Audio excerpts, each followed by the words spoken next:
മുഖ്യമന്ത്രി പറഞ്ഞിരിക്കുന്നത് എന്താണ്? പൂച്ച പെറ്റുകിടക്കുന്ന ഖജനാവിൽ ഞങ്ങൾ പണം കൊണ്ടുവന്ന് നിറയ്ക്കും, അതിനു വേണ്ടിയിട്ടുള്ള പദ്ധതികൾ നമ്മുടെ കൈവശമുണ്ട്. അതൊക്കെ എല്ലാം ഇപ്പോൾ പറയുന്നില്ല, കുറച്ചൊക്കെ സസ്പെൻസ് ആയിട്ട് ഇരിക്കട്ടെ എന്നാണ് പറഞ്ഞത്. 5427 കോടി രൂപ ഖജനാവിൽ ക്യാഷ് ബാലൻസ് ഉണ്ട് എന്ന് പറയുമ്പോഴത്തേക്ക് AK ആന്റണി പറഞ്ഞ വാദവും അതോടൊപ്പം തന്നെ VD സതീശൻ പറഞ്ഞ വാദവും പൊള്ളയാണ് എന്നുള്ള കാര്യം കേരളത്തിലെ പൊതുസമൂഹത്തിന് മനസ്സിലാക്കിക്കൊണ്ടിരിക്കുകയാണ്. ഒരു കയ്യടിക്ക് വേണ്ടിയിട്ട് എടുക്കുന്ന തീരുമാനങ്ങൾ അത് സിനിമയിൽ മാത്രമേ നടക്കത്തുള്ളൂ. പക്ഷേ പ്രാക്ടിക്കൽ അഡ്മിനിസ്ട്രേഷനിൽ ഒരു കാരണവശാലും നിയമപരമായിട്ടുള്ള കാര്യങ്ങളും ചട്ടങ്ങളും ഒക്കെ നോക്കേണ്ടതുണ്ട്. ഇപ്പോൾ കാർ മോഡിഫിക്കേഷനെ കുറിച്ച് ചോദിച്ച സമയത്ത് അദ്ദേഹം പറഞ്ഞ മറുപടിയും അദ്ദേഹത്തിൻ്റെ ചിരിയുമാണ് അദ്ദേഹത്തെ കേരളത്തിലെ പൂക്കി മുഖ്യമന്ത്രിയാക്കി മാറ്റിയിട്ടുള്ളത്. ജെൻസി പിള്ളേരുടെ കയ്യടിക്ക് വേണ്ടിയിട്ട് അല്ലെങ്കിൽ അവരുടെ ഇൻസ്റ്റാഗ്രാം ലൈക്കിന് വേണ്ടിയിട്ട് എന്തെങ്കിലുമൊക്കെ കാണിച്ചു കൂട്ടുക, അല്ലെങ്കിൽ മുഖ്യമന്ത്രിയുടെ ഓഫീസ് ഒരു സെൽഫി സ്പോട്ടാക്കി മാറ്റുക എന്നതിനപ്പുറത്തേക്ക് കുറച്ചുകൂടി ഉത്തരവാദിത്വ ബോധത്തോടു കൂടി മുഖ്യമന്ത്രി പെരുമാറേണ്ടതുണ്ട് എന്നുള്ളതാണ് എൻ്റെ പക്ഷം. നമസ്കാരം. അധികാരത്തിലേറിയ ഒരാഴ്ചയ്ക്കുള്ള UDFന്റെ മറ്റൊരു വാദം കൂടി പൊളിയുകയാണ്.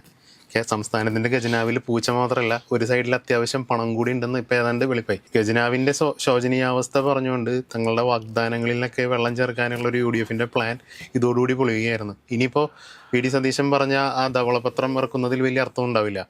അപ്പം ഇനി മുന്നോട്ടുള്ള ഇപ്പൊ തുടക്കകാലത്ത് ചെലവാക്കാനുള്ള അത്യാവശ്യ പണം ഉണ്ടെന്ന് വ്യക്തമായി കഴിഞ്ഞു. ഇനി UDFന്റെ മുന്നോട്ടുള്ള യാത്ര എത്രത്തോളം ദുഷ്കരമായിരിക്കും? അല്ല, കേരളത്തെ സംബന്ധിച്ച് കേരളത്തിൻ്റെ ഏറ്റവും വലിയ വരുമാന മാർഗ്ഗം എന്ന് പറയുന്നത് നികുതി തന്നെയാണ്. അപ്പോൾ നികുതി എല്ലാ മാസവും GST എന്ന് പറയുന്നത് നമ്മൾ കേരളത്തിൽ കളക്ട് ചെയ്യുന്ന GST കൃത്യമായിട്ട് തന്നെ ഖജനാവിലേക്ക് എത്തേണ്ടതുണ്ട്. അത് എത്തിക്കൊണ്ടിരിക്കുന്നുണ്ട്.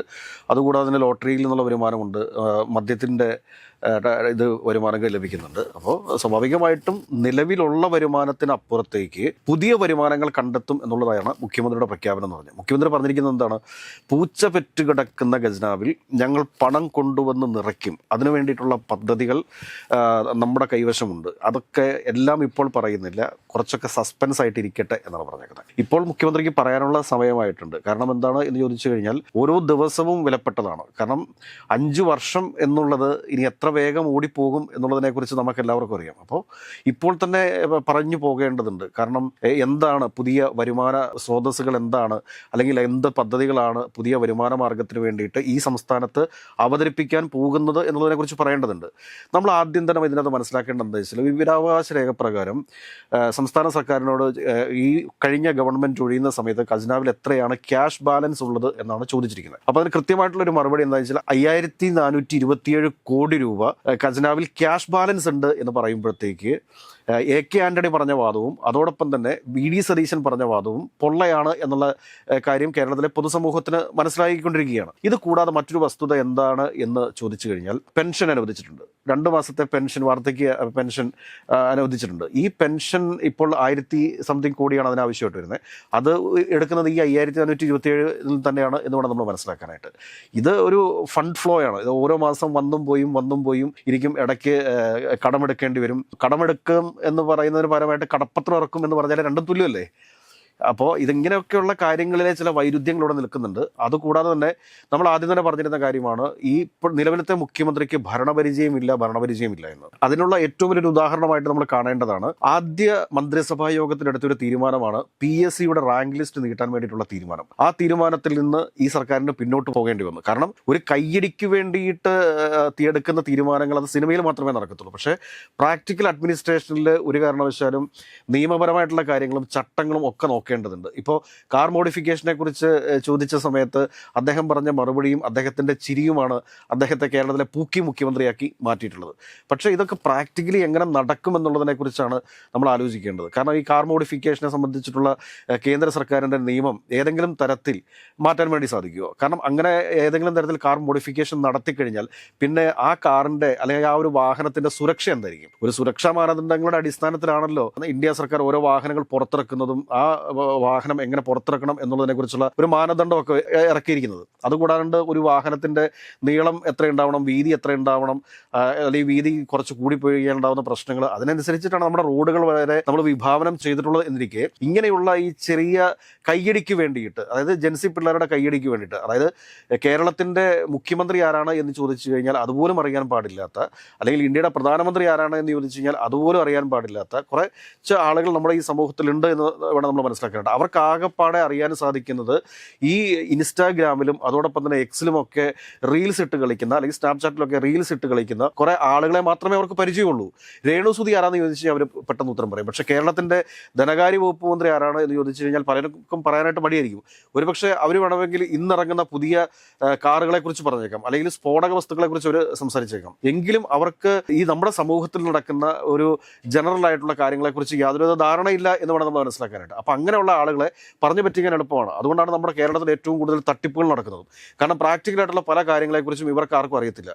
അപ്പോൾ എന്ത് വേണമെങ്കിലും പറഞ്ഞ് വിശ്വസിപ്പിക്കാൻ എളുപ്പമുള്ള ഒരു തലമുറയാണ് നമ്മുടെ നാട്ടിൽ ഇപ്പോൾ വളർന്നു വന്നുകൊണ്ടിരിക്കുന്നത്. ഞാൻ ആരെയും കുറ്റം പറയുന്നതല്ല, പക്ഷെ അങ്ങനത്തെ ഒരു തലമുറയാണ് ഇപ്പോൾ ഉള്ളത്. അതല്ല എന്നെങ്കിൽ നമ്മുടെ പരിസരങ്ങളിലേക്ക് ഒന്ന് നോക്കിക്കഴിഞ്ഞാൽ ഈ കാര്യങ്ങളെക്കുറിച്ചൊക്കെ കൃത്യമായിട്ട് നമുക്കൊരു വ്യക്തത വരുമായിരുന്നു. ഇതിപ്പോ എന്താണ് പറയുക, ഒരു ട്രെൻഡ് സെറ്റ് ചെയ്യപ്പെട്ട് കഴിഞ്ഞാൽ ആ ട്രെൻഡിന്റെ പുറകെ പോകുന്ന ഒരു രീതിയാണ് നമ്മുടെ സംസ്ഥാനത്തുള്ളത്. അപ്പോൾ നമുക്ക് ഈ ഒരു അവസരത്തിൽ പറയാനുള്ളത് എന്താ വെച്ചാൽ, ധവളപത്രമൊക്കെ ഇറക്കുന്നത് നല്ലതാണ്. സംസ്ഥാനത്തിൻ്റെ മൊത്തത്തിലുള്ള ഒരു സാമ്പത്തിക അവസ്ഥ എന്താണ് എന്ന് എല്ലാവർക്കും മനസ്സിലാകുന്നത് നല്ല കാര്യം തന്നെയാണ്. അതിനകത്ത് നമ്മൾ ആരും എതിര് പറയുന്നില്ല. പക്ഷേ അതോടൊപ്പം തന്നെ മുഖ്യമന്ത്രി പറഞ്ഞിട്ടുള്ള, അല്ലെങ്കിൽ വി ഡി സതീശൻ തെരഞ്ഞെടുപ്പ് സമയത്ത് പറഞ്ഞിട്ടുള്ള ഈ നികുതി വരുമാനങ്ങൾക്ക് പുറമെ പുതിയ വരുമാന സ്രോതസ്സുകൾ തങ്ങളുടെ കൈവശമുണ്ട് എന്ന് പറഞ്ഞിട്ടുണ്ട്. ആ വരുമാന സ്രോതസ്സുകൾ എന്താണ് എന്ന് കേരളത്തിലെ പൊതുസമൂഹത്തിന്റെ മുമ്പിൽ പറയേണ്ടതുണ്ട്. ഇതിപ്പോ കഴിഞ്ഞ ദിവസം ഡൽഹിയിലുള്ള ഒരു IIT പ്രൊഫസറുമായിട്ട് സംസാരിക്കുന്ന സമയത്ത് അദ്ദേഹം പറഞ്ഞൊരു കാര്യമുണ്ട്.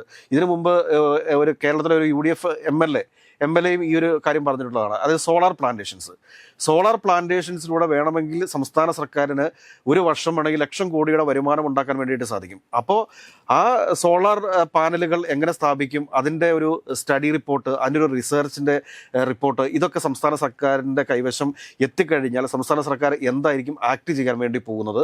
കാരണം ഇപ്പോൾ ഇന്ത്യയിലെ ഏറ്റവും വലിയ സോളാർ പാനലുകളുടെ സപ്ലയർ എന്ന് പറയുന്നത് അദാനി ഗ്രൂപ്പാണ്. അപ്പോൾ അവരെ സംബന്ധിച്ചിട്ട് അവർക്ക് വേണമെങ്കിൽ കേരളത്തിൽ ഒരുപാട് സോളാർ പ്ലാന്റേഷൻ, കാരണം ഒരുപാട് തരിശു ഭൂമികൾ കേരളത്തിൽ കിടക്കുന്നുണ്ട്. അതുകൊണ്ടാണ് ഒരുപാട് ഈ റബ്ബർ എസ്റ്റേറ്റുകളൊക്കെ പലതും തന്നെ ഇപ്പോൾ വരുമാനമില്ലാതെ, അല്ലെങ്കിൽ അവിടുത്തെ കർഷക തൊഴിലാളിക്ക് കൂലി പോലും കൊടുക്കാനുള്ള വരുമാനം കിട്ടാതെ ഇരിക്കുന്ന സ്ഥലങ്ങളുണ്ട്. അപ്പോൾ അങ്ങനെയൊക്കെയുള്ള സ്ഥലങ്ങളിൽ ഈ തൊഴിലാളികളുടെ തൊഴിൽ നഷ്ടമാക്കാത്ത രീതിയിൽ തന്നെ ഇതുപോലുള്ള സോളാർ പ്ലാന്റേഷനുകളെ കുറിച്ച് കൃത്യമായിട്ടൊരു ധാരണ സംസ്ഥാന സർക്കാരിന് ഉണ്ടായിക്കഴിഞ്ഞാൽ അത് വലിയ രീതിയിലുള്ളൊരു വരുമാന വർധനവ് കേരളത്തിലുണ്ടാകും എന്നുള്ളതൊരു യാഥാർത്ഥ്യമാണ്. ഏതൊരു പദ്ധതിയെ സംബന്ധിച്ചിട്ടും അതിനകത്ത് സംഭവിക്കുന്നത് എന്താണെന്ന് വെച്ച് കഴിഞ്ഞാൽ അതിനകത്ത് അഴിമതി എന്നുള്ള ഒരു ആംഗിൾ വരുന്ന സമയത്താണ്. കാരണം ഒരു പദ്ധതി കേരളത്തിൽ നടപ്പിലാക്കുന്ന സമയത്ത് തനിക്ക് എത്ര രൂപയുടെ നേട്ടം ഉണ്ടാക്കാം എന്ന് രാഷ്ട്രീയ പാർട്ടികളോ രാഷ്ട്രീയ നേതൃത്വമോ അല്ലെങ്കിൽ വകുപ്പ് മേധാവികളോ ചിന്തിക്കുന്നിടത്താണ് ആ ഒരു പദ്ധതി അവിടെ കുഴിച്ചുമൂടപ്പെടുന്നത്. അപ്പോൾ എനിക്ക് തോന്നുന്നു സോളാറിലൂടെ ഒരുപാട് വലിയ രീതിയിൽ, കാരണം ഇത്രയും സൂര്യപ്രകാശം ഉള്ളൊരു സ്ഥലമാണ് കേരളം എന്ന് പറയുന്നത്. അപ്പോൾ ഇവിടെ സോളാർ പ്ലാന്റേഷൻസ് വന്നു കഴിഞ്ഞാൽ അതിലൂടെയൊക്കെ വലിയ രീതിയിലുള്ള വരുമാന വർധനവ് സംസ്ഥാന സർക്കാരിന് ഉണ്ടാകും എന്നുള്ള കാര്യത്തിൽ യാതൊരു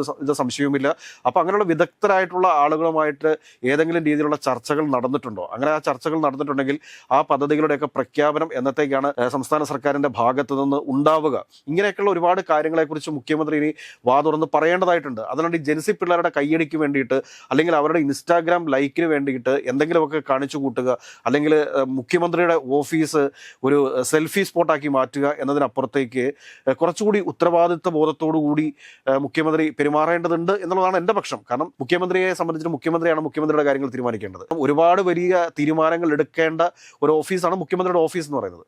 അപ്പോൾ ആ മുഖ്യമന്ത്രിയുടെ ഓഫീസ് ഒരു സെൽഫി സ്പോട്ടാക്കി മാറ്റണോ, അതോ എല്ലാവരും ഓഫീസിൽ വരുന്നത് നല്ലതാണ്, പക്ഷേ ആവശ്യത്തിന് വരുന്ന ആൾക്കാർക്ക് പോലും ഈ ആരാധകരെ കൊണ്ട് ആ സെക്രട്ടേറിയറ്റിലേക്ക് വരാൻ സാധിക്കാത്തൊരവസ്ഥ ഉണ്ടാവുക എന്ന് പറഞ്ഞു കഴിഞ്ഞാൽ അത് വളരെ ഗൗരവകരമായിട്ട് തന്നെ മുഖ്യമന്ത്രി പരിശോധിക്കേണ്ട കാര്യമാണ്. കാരണം ആരാധകരെ വീട്ടിൽ സ്വീകരിക്കട്ടെ, പക്ഷെ മറിച്ച് മുഖ്യമന്ത്രിയുടെ ഓഫീസിൽ ഒരു സെൽഫി സ്പോട്ടാക്കി മാറ്റുന്നതിനോട് നമുക്ക് ഒരു തരത്തിലും യോജിക്കാൻ വേണ്ടി സാധിക്കത്തില്ല. അപ്പോൾ അതിനകത്തൊക്കെ ഏത് തരത്തിലാണ് മുഖ്യമന്ത്രിയുടെ നിലപാട് എന്നറിയാൻ വേണ്ടിയിട്ട് കേരളത്തിലെ പൊതുസമൂഹത്തിന് താല്പര്യമുണ്ടെന്നേ.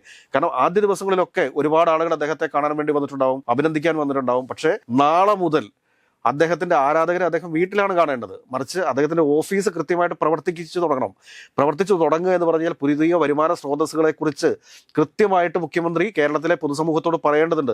ബഡ്ജറ്റ് അവതരിപ്പിക്കാൻ വേണ്ടി പോകുന്നുണ്ട്, ബഡ്ജറ്റിൻ്റെ തിരക്കിലേക്കൊക്കെ മുഖ്യമന്ത്രി ഇപ്പോൾ കടക്കും എന്ന് നമുക്ക് പ്രതീക്ഷിക്കാം. പക്ഷേ ആ ബഡ്ജറ്റ് വരുന്ന സമയത്തും നമുക്ക് അറിയേണ്ട കാര്യം എന്താണെന്ന് വെച്ച് കഴിഞ്ഞാൽ സംസ്ഥാനത്തിന് പുതിയ വരുമാന മാർഗ്ഗങ്ങൾ എന്തൊക്കെയാണ്, ഏത് തരത്തിലാണ് മുഖ്യമന്ത്രിയും ധനകാര്യ വകുപ്പ് മന്ത്രിയുമായിട്ടുള്ള വി ഡി സതീശൻ നമ്മുടെ ഖജനാവ് നിറയ്ക്കാൻ വേണ്ടി പോകുന്നത്.